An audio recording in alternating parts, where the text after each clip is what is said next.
ونصلي ونسلم على رسوله الكريم أما بعد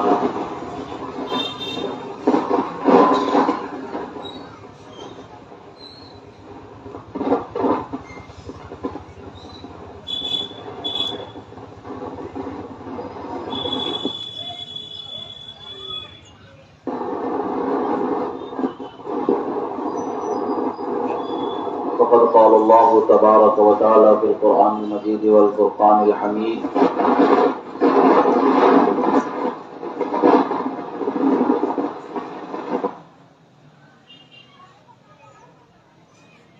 أعوذ بالله من الشيطان الرجيم بسم الله الرحمن الرحيم قد أفلح من تزكى وذكر اسم ربه فصلى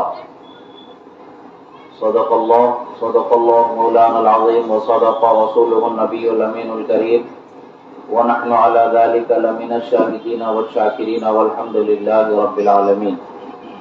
ایک مرتبہ درود شریف پڑھ لیں. اللهم صل على سيدنا نبينا مولانا محمد عدد ما في علم الله صلاة دائمة بدوام ملك الله وعلى آله وصحبه أجمعين. ایک مرتبہ اور نبی اور آل نبی پر درود شریف پڑھ لیں. اللهم صل على سيدنا نبينا مولانا محمد عدد ما في علم الله صلاة دائمة بدوام ملك الله وعلى آله وصحبه أجمعين.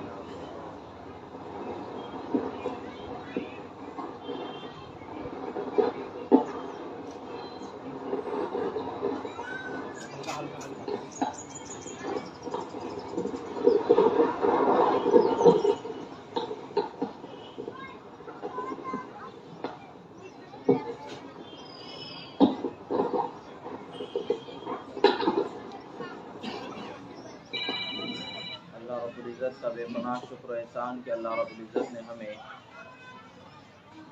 اس کے حبیب صلی اللہ تعالی علیہ وسلم کا چاہنے والا بنایا اور دین اسلام کا ماننے والا بنایا، اللہ کی وحدانیت کا اقرار کرنے والا، اس کے رسول صلی اللہ تعالی علیہ وسلم کے رسالت کا اقرار کرنے والا، شریعت مطہرہ کی پاسداری کرتے ہوئے شرع کے احکام پر چلنے والا اللہ نے بنایا. یہ اللہ تبارک و تعالیٰ کا بے پناہ شکر و احسان کہ اللہ تبارک و تعالیٰ نے ہمیں اس کی بارگاہ سے نعمت پانے والے بندوں میں بنایا. اللہ تعالیٰ نے زمین و آسمان میں نہ جانے کتنی مخلوق پیدا فرمائے، کتنی الگ الگ مخلوق کو اس میں اللہ نے بسایا، خدا ہی بہتر جانے، مگر اللہ تبارک و تعالیٰ نے ہمیں اس کی ایسی مخلوق بنائی کہ جو سب سے بہترین مخلوق کہلاتی ہے. اللہ تبارک و تعالیٰ کا احسان کہ اللہ تبارک و تعالیٰ نے ہمیں اس کے ان بندوں میں شمار فرمایا جن کو اس نے دولت ایمان نصیب فرمایا. ایمان کی دولت نصیب ہو جانا ہر بندے کے محنت سے حاصل ہونے والی نعمت نہیں ہے، بلکہ ایمان کی دولت نصیب ہونا یہ اللہ کی توفیق اور ہدایت اور رحمت ہی سے حاصل ہے. اللہ تبارک و تعالیٰ کا شکر ہے کہ اللہ نے ہمیں یہ نعمت بھی عطا فرمائی اور ساتھ ہی ساتھ اللہ تبارک و تعالیٰ نے ہمیں اس کی اطاعت و فرما برداری، عبادت و ریاضت کی توفیق بھی نصیب فرمائی. برکتوں والا، رحمتوں والا مہینہ نصیب فرمایا، وہ مہینہ کہ جس کے متعلق سے رسول اکرم صلی اللہ تعالی علیہ وسلم نے ارشاد فرمایا اگر تمہیں پتہ چل جاتا کہ رمضان کے مہینے میں کس قدر تم پر رحمتیں برکتیں نازل ہوتی ہیں تو تم میں سے ہر ایک شخص یہی تمنا کرتا کہ کاش کہ پورا سال رمضان کا مہینہ ہو جائے.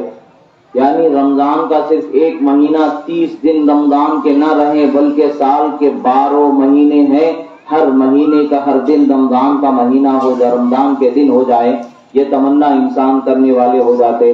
مگر افسوس کی بات ہے کہ ہماری نگاہوں نے ان مشاہدات کا صحیح معنوں میں اندازہ نہ لگا پایا جو اللہ تبارک و تعالیٰ کے رحمت سے انوار و برکات و تجلیات کا اس مہینے کی راتوں میں اور دنوں میں اللہ نے نزول فرمایا. اللہ تبارک و تعالیٰ نے اس مہینے کی ہر رات میں ایک ندا دینے والے کو مقرر فرمایا تھا کہ ہر وہ بندہ جو اللہ تعالیٰ کی طاعت و فرما برداری کی طرف اطاعت و فرما برداری کے ساتھ توبہ کی جستجو کرنے والا ہوگا اس کے لیے رحمت کے دروازوں کو کشادہ رکھا. ندا کرنے والا فرشتہ یہ ندا کرتا رہا کہ اے اللہ کے بندو، ہے کوئی تم میں سے جو اللہ سے توبہ کرے، اللہ اس کی توبہ قبول فرما لے. ہے کوئی تم میں سے جو اللہ سے اپنی گناہوں کی معافی مانگے، اللہ اس کے گناہوں کو معاف فرما دے. ہے کوئی تم میں سے جو اللہ سے جنت طلب کرے، اللہ اسے جنت عطا فرما دے. ہے کوئی تم میں سے جو اللہ سے دوزخ سے نجات چاہے، اللہ اسے دوزخ سے نجات عطا فرما دے. ہر بندے کو یہ موقع ضرور میسر تھا کہ وہ اللہ تعالیٰ کی بارگاہ میں توبہ کرتا اور اللہ کی رحمتوں کو خوب پا جاتا. الحمدللہ بہت سارے وہ بندے گزرے جنہوں نے اس دعوت کو لبیک کہا، رب تعالیٰ کی بارگاہ میں اپنے دامن کو، جھولیوں کو پھیلایا، توبہ کیا، اللہ نے ان کی توبہ قبول فرما لی ہوگی. بہت سارے وہ محروم ہوں گے جنہیں یہ توفیق میسر نہیں ہوئی ہوگی، معاذ اللہ، اللہ تعالیٰ اس کے عذاب سے ہمیں بچائے. بہت سارے وہ ہوں گے جو گناہوں میں اپنا وقت گزارے ہوں گے. بہت سارے وہ ہوں گے جو سینے میں کسی کا حسد لے کر کے زندگی گزارے ہوں گے، کسی کا بغض لے کر کے زندگی گزارے ہوں گے، کوئی چغلی، کوئی برائی، کوئی جھگڑا، کوئی فساد کا خیال لے کر کے زندگی گزارا ہوگا، کوئی شراب کے نشے میں وقت گزارا ہوگا، کوئی اور گناہ میں وقت گزارا ہوگا. مگر افسوس کہ آج جو وقت گزر گیا ہے، یہ وقت کے گزر جانے کا ہمیں صحیح معنوں میں اندازہ نہیں ہوگا کہ ہم نے کیا قیمتی وقت کو گنوا دیا ہے. کل قیامت کے دن جب اللہ تبارک و تعالی ہم سے سوال فرمائے گا، اے میرے بندو، کیا میں نے تمہارے لیے توبہ کا دروازہ کھلا نہیں رکھا تھا جو تم نے توبہ کے ذریعے اپنے بخشش نہیں کرائی؟ اس وقت پر ہمارا کیا جواب ہوگا؟ کیا تمہارے لیے رمضان کے مہینے کو رحمت کا مہینہ بنا کر کے نہیں رکھا تھا کہ جس میں تم رحمت کے طلبگار ہو کر کے رحمتوں کو پا جاتے؟ افسوس کہ یہاں ہم نے وقت گزار دیا تو وہاں سوائے ہمارے افسوس کرنے کے، آہ پکار کے کوئی ہمارے پاس بہانہ اور کوئی ہمارے پاس جواب نہیں ہوگا. اللہ تبارک و تعالیٰ نے رحمتوں کو عطا فرمایا، برکتوں کو عطا فرمایا، نعمتوں کو عطا فرمایا، عظمتوں کو عطا فرمایا، مگر افسوس کہ ہم نے اس کا حق ادا نہیں کیا. یہ ہماری کمزوری ہے کہ ہم نے اللہ تبارک و تعالیٰ کی بارگاہ میں جیسا عبادت کا حق ادا کرنا تھا وہ عبادت کا حق ادا نہیں کیا. مگر پھر بھی اللہ تبارک و تعالیٰ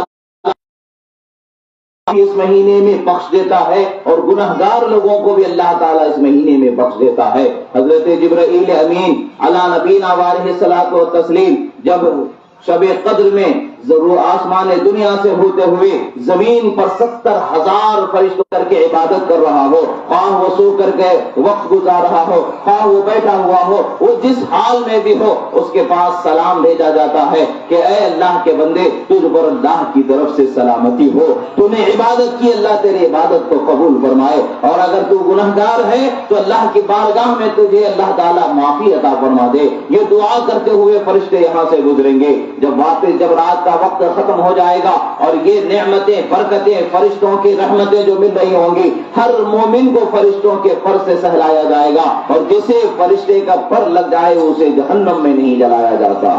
اللہ تعالیٰ کی مہربانی ہے، اپنے بندوں پر مہربانی فرماتا. جب فرشتے آسمان دنیا سے پھر واپس اپنے مقام پر پہنچ رہے ہوں گے، اس وقت پر آسمان کے دروازے پر جب آسمان کے دروازوں کا جو نگہبان فرشتے ہیں، وہ فرشتے دروازہ کھولنے سے پہلے پوچھیں گے کون ہے، کس لیے آ رہے ہیں. جب بتایا جائے گا کہ ہم شب قدر کی رحمتوں اور برکتوں کو روئے زمین پر لٹاتے ہوئے اللہ کی رحمتوں کو اس کے بندوں پر عام کرنے کے بعد، اس ذمہ داری سے سبکدوشی پانے کے بعد واپس اپنے ٹھکانے پر جا رہے ہیں، لوگوں سے پوچھا جائے گا، اے اللہ کے عظیم فرشتوں کی جماعت، بتاؤ تو صحیح اللہ کے بندوں کا کیا معاملہ رہا، ہمیں بھی تو بتاؤ کہ ان کے ساتھ کیا معاملہ پیش ہوا. جواب دیا جائے گا، اللہ تعالیٰ نے اپنے سارے نیک بندوں کی مغفرت فرما دی ہے، ان کے گناہوں کو معاف فرما دیا ہے اور ان کی عبادتوں کو قبول فرما لیا ہے. پھر وہ فرشتے عرض کریں گے جو دروازے کے ذمہ دار ہیں، وہ کہیں گے ارے جو نیک تھے وہ تو بخشے گئے ہیں، جو گنہگار ہیں ان کا کیا حال ہے، ان کے لیے کیا معاملہ ہوا ہے. جواب میں کیا خوشی کی بات سنائی جائے گی، اللہ تعالیٰ نے نیک لوگوں کی گنہگار لوگوں کے حق میں دعاؤں کی وجہ سے ان کی بھی مغفرت فرما دی. عزیزان محترم، جب اللہ کی بارگاہ میں مانگے تو تنہا اپنے آپ کے لیے نہیں مانگنا چاہیے، بلکہ اللہ کے تمام بندوں کے لیے مانگنا چاہیے. تنہا اپنی زندگی، اکیلی زندگی جینے کی خواہش نہیں ہونی چاہیے، بلکہ ایک ایسی زندگی جینی چاہیے کہ جس میں اللہ کے ہر بندے کو رحمت کا طلبگار بن کر کے ہم زندگی گزاریں. اللہ کے رسول صلی اللہ تعالی علیہ وسلم نے ارشاد فرمایا، اللہ کے رسول کی بارگاہ میں ایک صحابی آ کر کے عرض کرتے ہیں مل ایمان یا رسول اللہ صلی اللہ تعالی علیہ وسلم، اے اللہ کے رسول ایمان کیا ہے؟ حضرت رسول اکرم صلی اللہ تعالی علیہ وسلم نے انہیں بتایا، یعنی وہ ایمان کے عظیم درجوں سے متعلق پوچھ رہے تھے، مرتبوں سے متعلق جاننا چاہ رہے تھے کہ کون سی وہ صفات ہیں کہ جو ایمان کی اعلیٰ ترین صفات کہلائی جائیں، کون سی وہ عادتیں ہیں کہ جس سے ایک مومن کا مومن ہونا عام اور صاف شفاف ظاہر ہو جائے۔ رسول اللہ صلی اللہ تعالی علیہ وسلم فرماتے ہیں ان تحب لاخیک کما تحب لنفسک، او کما قال، فرماتے ہیں اللہ کے بندے تو اپنے لیے جو پسند کرتا ہے اپنے دینی بھائی کے لیے بھی وہی چیز کو پسند کرنے والا ہو جا۔ الحمدللہ ہم اللہ کی بخشش پسند کرتے ہیں تو تنہا اپنے آپ کی بخشش، اپنے آپ کی مغفرت کا اللہ تعالیٰ کی بارگاہ میں دعا کے لیے ہاتھ نہیں اٹھانا چاہیے، بلکہ اپنی بھی مغفرت مانگے اور تمام مومن مسلمانوں کی بھی مغفرت طلب کرے، یہ ہماری صفت ہونی چاہیے۔ اور جان لیں اللہ کے رسول صلی اللہ تعالی علیہ وسلم کی امت کی مغفرت کی دعا کرنے والے کو اللہ تعالیٰ اپنا قرب خاص عطا فرما دیتا ہے۔ اولیاء نے، بزرگوں نے فرمایا ہے جو امت محمدیہ اللہ کے رسول صلی اللہ تعالی علیہ وسلم کی امت مومنہ مسلمہ کے لیے مغفرت کی، رحمت کی دعائیں کرتے ہیں، اللہ تعالیٰ انہیں ولایت کے بلند و بالا مقام پر سرفراز فرما دیتا ہے۔ اس سے پتہ چلتا ہے کہ ہمیں تنہا اپنے اکیلے کی دعا نہیں مانگنی چاہیے، بلکہ تمام امت مسلمہ کے لیے دعا مانگنی چاہیے، تمام مومنین کے لیے دعا مانگنی چاہیے، تاکہ ہم بھی بخشے جائیں، وہ بھی بخشے جائیں، ہمیں بھی جنت اللہ تعالیٰ نصیب فرمائے، انہیں بھی جنت اللہ تعالیٰ نصیب فرمائے۔ ہمیں جنت میں داخل کر دینے کے بعد کسی اور کو جنت میں داخل کیا جائے تو ہماری جنت میں کوئی کمی نہیں ہونے والی ہے۔ جو اللہ تعالیٰ ہمیں دیا ہے، جو ہمیں عطا فرمائے گا، اس میں بال کے نوک کے 1000ویں حصے کے برابر بھی کمی نہیں ہونے والی ہے۔